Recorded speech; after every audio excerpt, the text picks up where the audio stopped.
Bom, vamos começar falando de política, porque em meio ao recesso de Ano Novo, a sexta-feira promete também ser muito movimentada.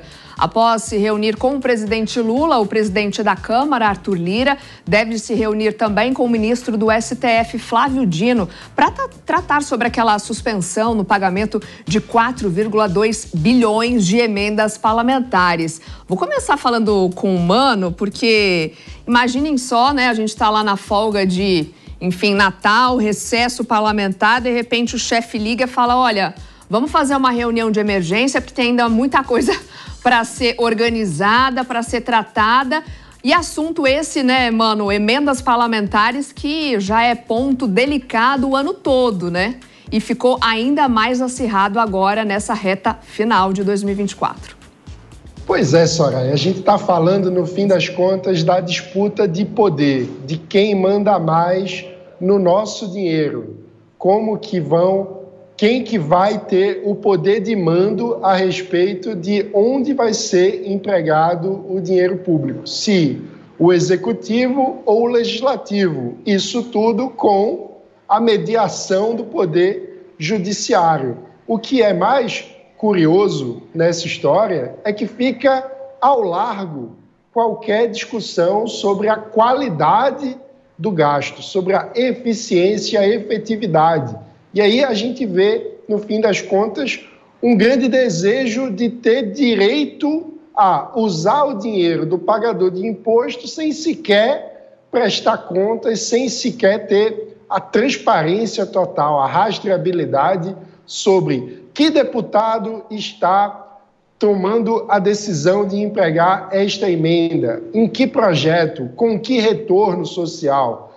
Esse é o ponto central. E a gente fica vendo muito mais um cabo de guerra de quem deseja ter o poder sem precisar prestar contas do que uma discussão que deveria ser a que acontece em todas as democracias, que é a discussão objetiva sobre custo-benefício e quais são, de fato, as prioridades nacionais, onde que realmente precisamos empregar o dinheiro dos nossos impostos. Agora, depois de ontem à tarde, né, a reunião começou ali por volta de 3 horas da tarde de ontem. Foram vários líderes partidários reunidos com o presidente da Câmara, Arthur Lira, o próprio presidente Lula também se reuniu. E aí ficava aquela expectativa de uma resposta por parte de Arthur Lira, né? Porque o Flávio Dino acabou também mencionando e incluindo nesse debate a Polícia Federal para investigar o pagamento das emendas, e Arthur Lira se reuniu, claro, com técnicos ali da casa, prepararam já essas informações sobre as atas dos recursos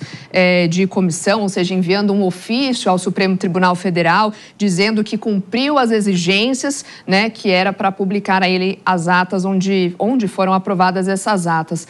Será que o ministro, PP, errou em algum processo ou, de fato, a Câmara fez tudo certinho ao longo do ano? Essa é uma pergunta boa, Soraya. Sinceramente, o que a gente está vendo é um jogo de empurra e puxa, né, entre o Supremo Tribunal Federal e o Poder Legislativo, mais uma vez. Eu queria dividir esse meu esclarecimento em 2 pontos. Primeiro, em relação ao que o Mano colocou. É claro que tem uma discussão anterior e importante sobre a eficiência dos gastos, né? Será que num país em que tem um déficit em quase 300 bilhões de reais, gastar 50 bilhões de reais em emenda parlamentar é correto ou não é correto? Ou nós temos que pensar nas despesas públicas como um todo? Essa é uma discussão que nós temos que fazer e é legítima. O segundo ponto que eu queria deixar claro aqui, as pessoas sabem o meu posicionamento sobre emenda parlamentar, né? É, de fato, a legalidade e a importância das emendas parlamentares. Eu entendo que a emenda parlamentar é um instrumento importante, que tem no mundo todo. Nos Estados Unidos, por exemplo, tem a tal earmarks, né, que é a emenda parlamentar de lá. E lá, por exemplo, para dar transparência ao processo e para não desequilibrar o jogo político, o parlamentar que escolhe a destinação da emenda parlamentar tem que provar que aquela destinação dos recursos não vai garantir nenhum voto a mais para ele, né? Ou seja, é um instrumento e é um procedimento importante e interessante que a gente podia até importar para cá, para o Brasil, né? Então, eu vejo a emenda parlamentar, Soraya, como instrumento importante e interessante da participação, da implementação de política pública do Poder Legislativo junto com o Poder Executivo. E digo mais ainda, a emenda parlamentar é um instrumento importante também para você equilibrar um pouco o federalismo. A gente sabe que, de certa forma, né, o dinheiro todo dos municípios e estados vão para a União Federal, que tem o poder de alocar a política pública, né? E eu vejo a emenda parlamentar como um instrumento interessante para esses dinheiros voltarem para o município e para os estados. Agora, é claro que a emenda parlamentar da forma que está não é transparente, é claro que o procedimento é duvidoso. Então, nós temos que discutir, na minha opinião, como que a gente dá mais transparência à emenda parlamentar, como a gente dá mais eficiência, né, em um procedimento muito mais justo e correto para a alocação de recursos de emenda parlamentar. Até porque, Soraya, só para terminar, né, o parlamentar de origem sabe exatamente qual que é a deficiência do seu local de origem, não é? Então, é natural, por exemplo, que o deputado de um município X, longínquo no Brasil, saiba, por exemplo, determinada unidade de saúde está faltando ambulância. Então, eu acho justo e coerente que ele fala, União Federal, coloca um dinheiro aqui para comprar ambulância. Isso é saudável, isso é salutar. O que não é saudável e salutar é a falta de transparência que a emenda parlamentar naturalmente tem no Brasil. Mas você não acha que, por exemplo, claro, em se tratando de emenda parlamentar, eles exigem essa transparência, essa rastreabilidade, e ao longo do tempo não fez ali um pouco a lição de casa certinha, e por isso vem esse debate, principalmente agora, trazendo a emenda até como uma certa manobra ali entre os poderes. A gente viu na semana passada, né, até o dia 20, que seria o início, o fim, último dia antes do recesso parlamentar, várias pautas importantes serem votadas e tudo ali esperando se a emenda ia ser liberada ou bloqueada, a depender disso. Aí tem um ponto que é importante também, né, que o nosso federalismo, né, o nosso legislativo está cada vez mais forte, né, e está cada vez ditando a regra perante o Poder Executivo. Então, a emenda parlamentar, atualmente, de certa forma, é um instrumento para fazer com que os parlamentares consigam, de forma uníssona, votar em pauta de governo. Isso é ilegal? Não é ilegal, porque a lei permite isso. Isso é imoral? Pode ser imoral, mas a discussão da ética e da moral é diferente da discussão legal e legítima que a emenda parlamentar tem. Mas essa discussão a gente tem que fazer, Soraya. Mas eu entendo, por exemplo, que o fato do presidente da República ter o poder de liberar as emendas, né, não as emendas obrigatórias, porque tem emendas que são obrigatórias, né? Cada parlamentar, por exemplo, tem um valor fixo de emenda que são destinadas a ele para ele investir aonde ele quiser investir, e isso o Poder Executivo é obrigado a liberar. Mas tem as emendas, por exemplo, facultativas, né? Essas emendas facultativas, teoricamente, são utilizadas como se fosse uma chantagem que o Poder Executivo faz ao Poder Legislativo, né? Uma manobra institucional para o Poder Legislativo poder votar as pautas de interesse do Poder Executivo. E eu vejo isso como um ponto interessante e de ficção, e mais do que de ficção, e de tentar fazer com que o conflito institucional seja mais atenuado por conta das emendas. Não vejo nada absurdo nisso, não. E aí, Aninha, é um reflexo essa discussão até do embate entre legislativo e executivo, reforçando ainda mais o que a gente chama de desequilíbrio entre os poderes? Não, com certeza. E eu acho que essa questão do desequilíbrio entre os poderes, ela não é exclusiva do legislativo e do executivo, mas é um ponto muito interessante de analisar como a nossa sociedade tem funcionado. Porque, veja, estamos aqui, hoje é dia 27 de dezembro, e nós estamos discutindo o fato de haver uma reunião extraordinária em razão da suspensão do pagamento dessas emendas. Primeiro que, assim, os parlamentares, eles deveriam ter resolvido uma série de questões que são muito mais importantes para a nossa sociedade do que propriamente a questão das emendas. E eles deixaram tudo para a última hora, deixaram até a nossa LOA, né, para o ano que vem.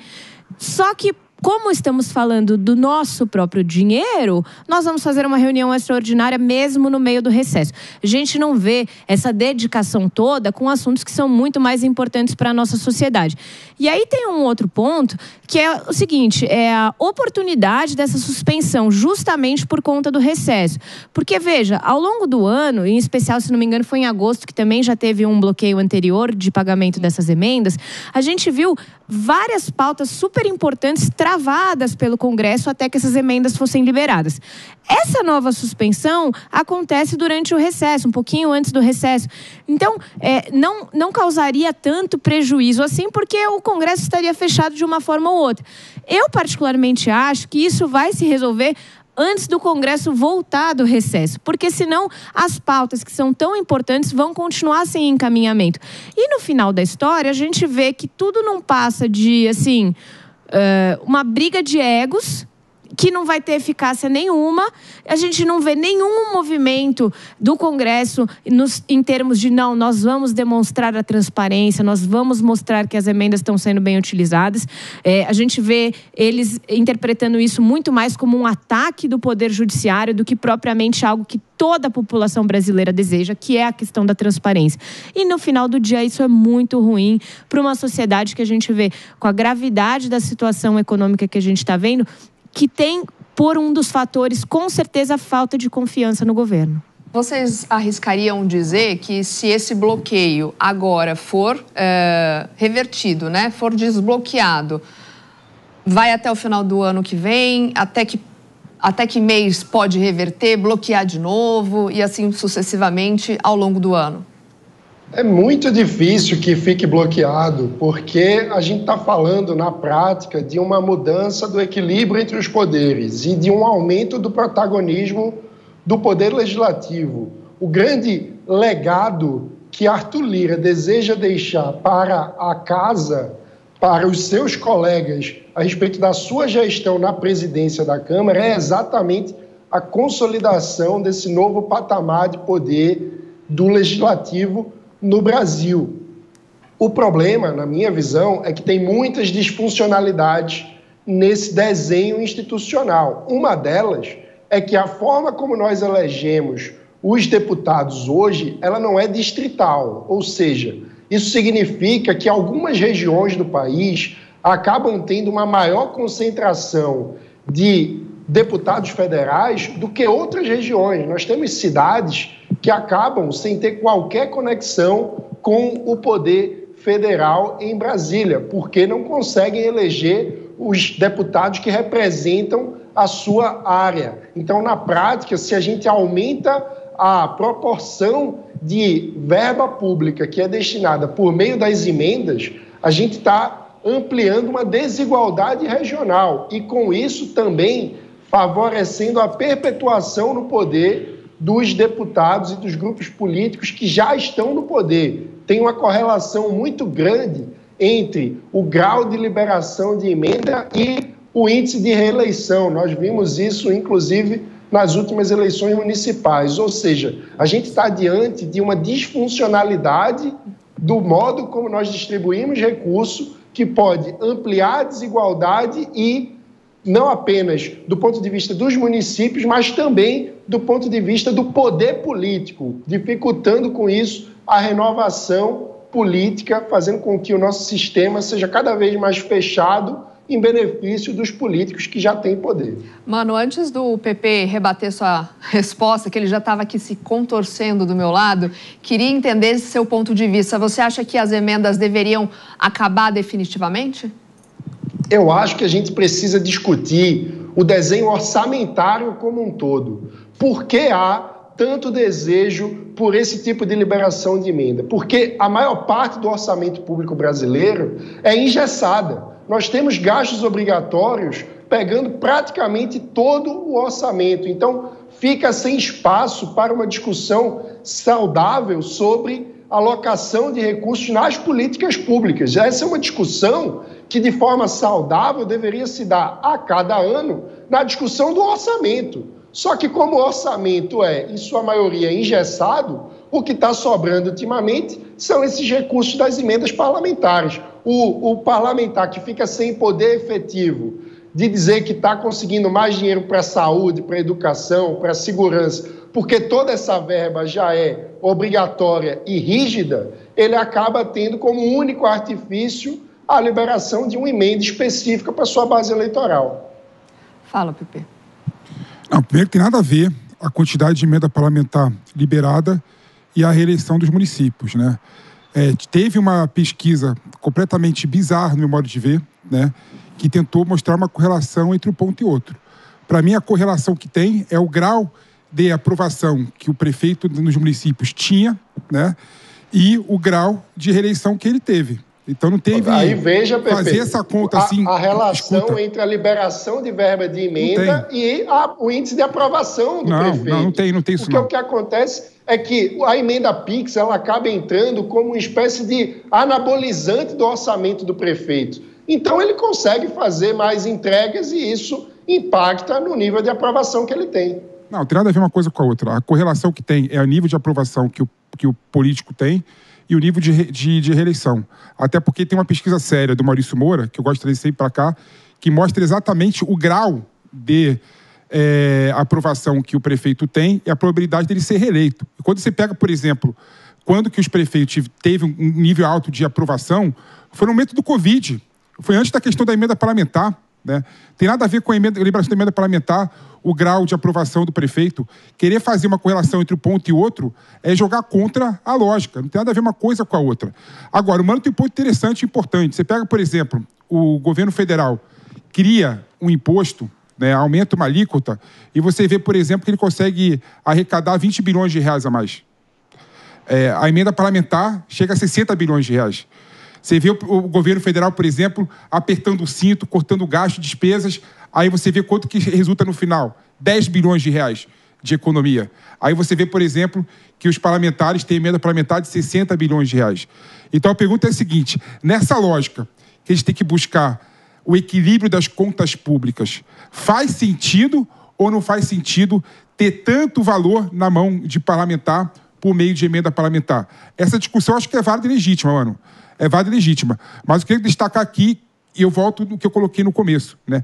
Eu acho que a emenda parlamentar, se for um instrumento bem definido, bem delineado, transparente, é uma ferramenta importante, tanto para você equilibrar o federalismo, né?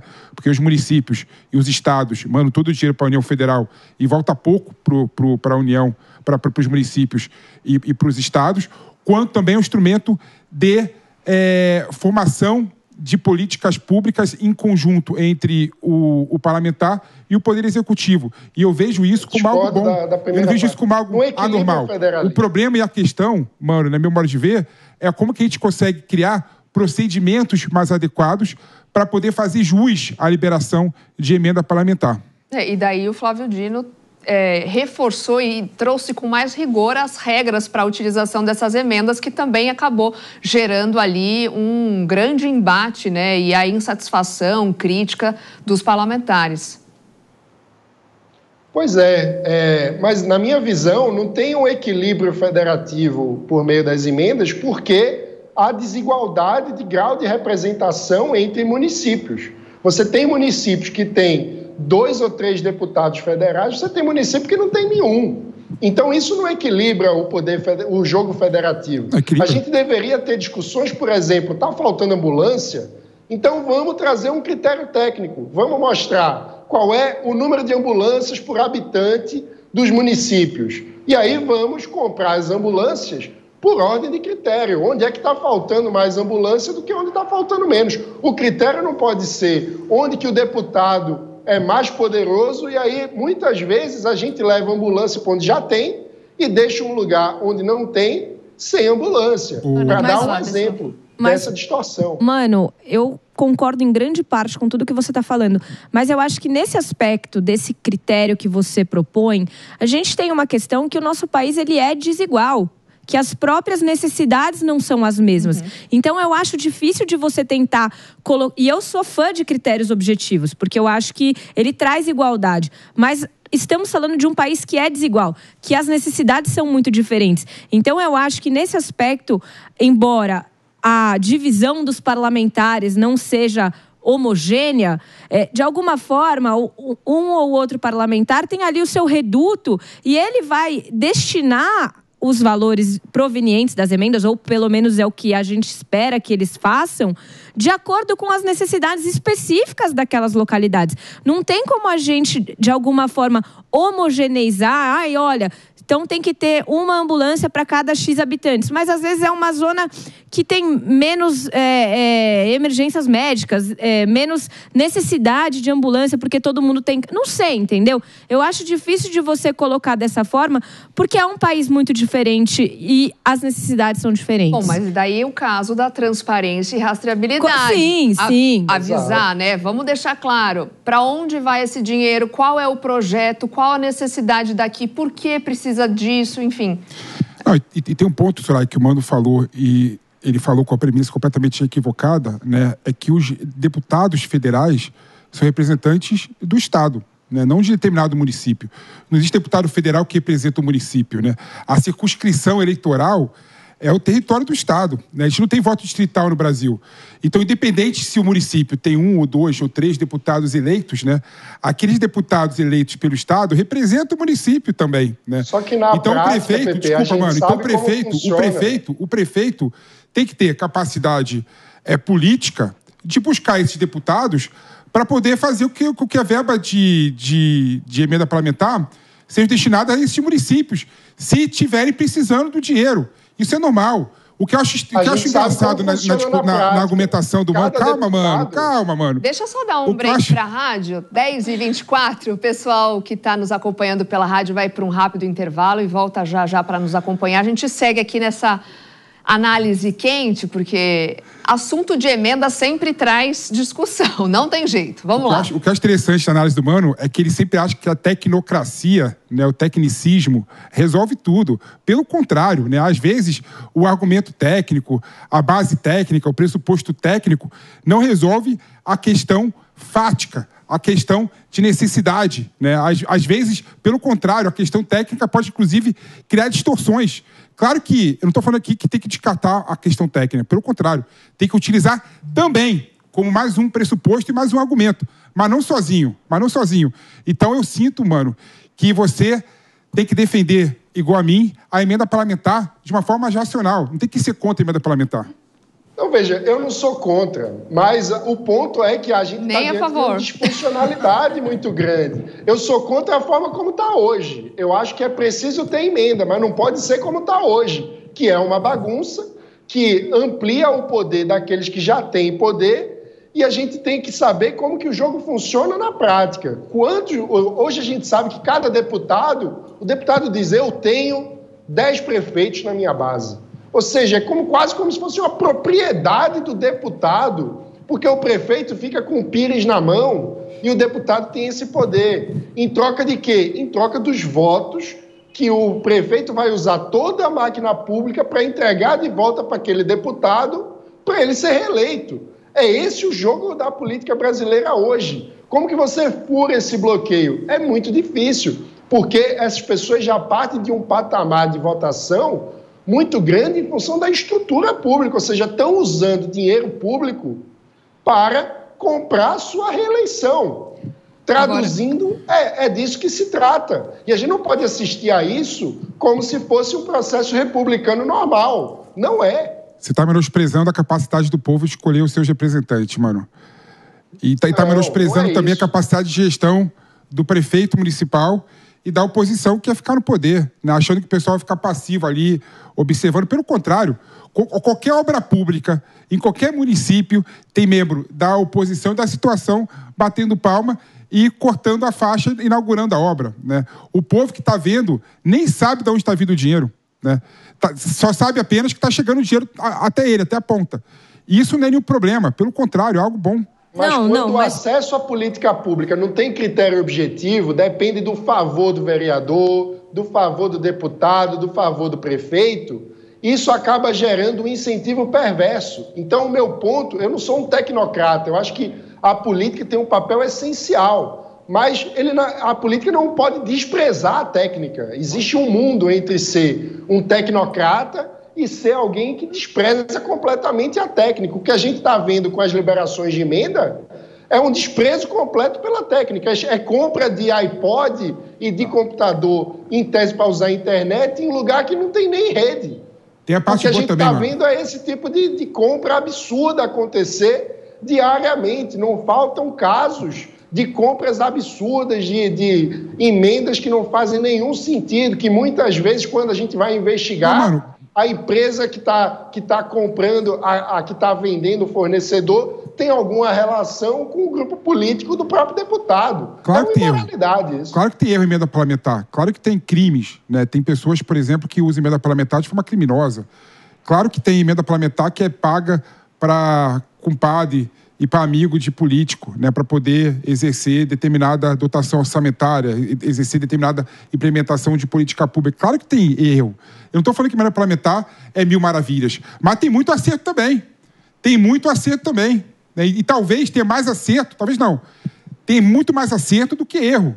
Não dá para você pegar a exceção e colocar como se fosse a regra para demonizar a emenda parlamentar. Eu acho que se for um instrumento transparente, melhor delimitado, com procedimentos muito mais claros, muito mais adequados, resolve o problema. O pessoal da rádio está chegando aqui de volta, são 10 horas e 29 minutos, estamos aqui numa discussão fervorosa sobre a questão das emendas parlamentares. Elas deveriam acabar ou não? Tudo isso em meio à crise que já existe. Ontem o presidente da Câmara, Arthur Lira, convocou uma reunião ali de emergência em meio ao recesso parlamentar para discutir essa questão, as emendas que estão bloqueadas depois que o ministro Flávio Dino, né, fez essa determinação e pediu, inclusive, para a Polícia Federal entrar nessa história para ir atrás e investigar, então, a questão das emendas. O Mano trouxe um ponto, inclusive, né, antes, enfim, sua primeira fala ali,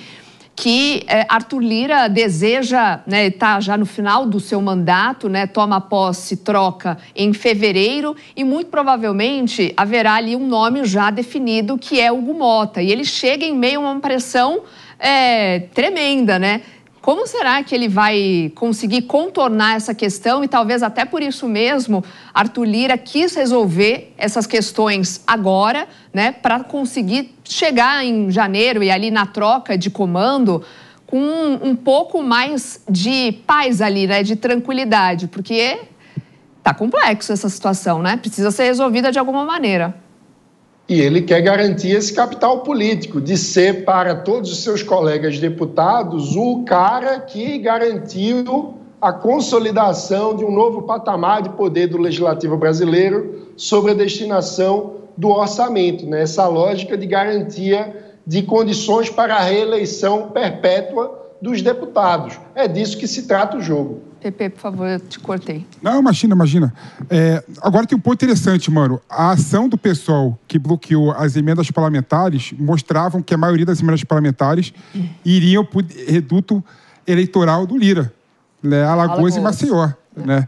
Então, se de fato essa ação do PSOL mostrar esse desnível federativo, né, e esse poder do Lira de alocar a emenda parlamentar para o seu reduto eleitoral de modo a distorcer a questão eleitoral, é um argumento que o que você colocou faz um pouco de sentido, né?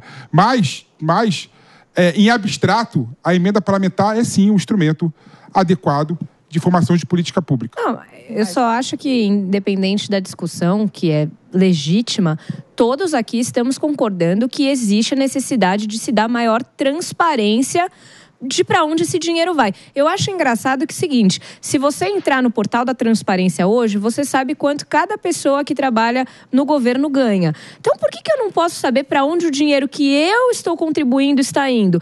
Não me parece algo difícil de ser feito. É muito fácil você navegar no portal da transparência. Isso tinha que se expandir para as emendas também, porque aí as pessoas, elas entenderiam a política de forma mais fácil, elas conseguiriam fiscalizar. Todo mundo reclama, é um absurdo, que ninguém não chega a nada pra gente. Se a gente tivesse um mecanismo de fiscalização e de transparência, como é o portal da transparência, para saber para onde o nosso dinheiro efetivamente está indo, haveria muito mais confiança da população nos seus governantes e tornaria o processo democrático muito mais justo.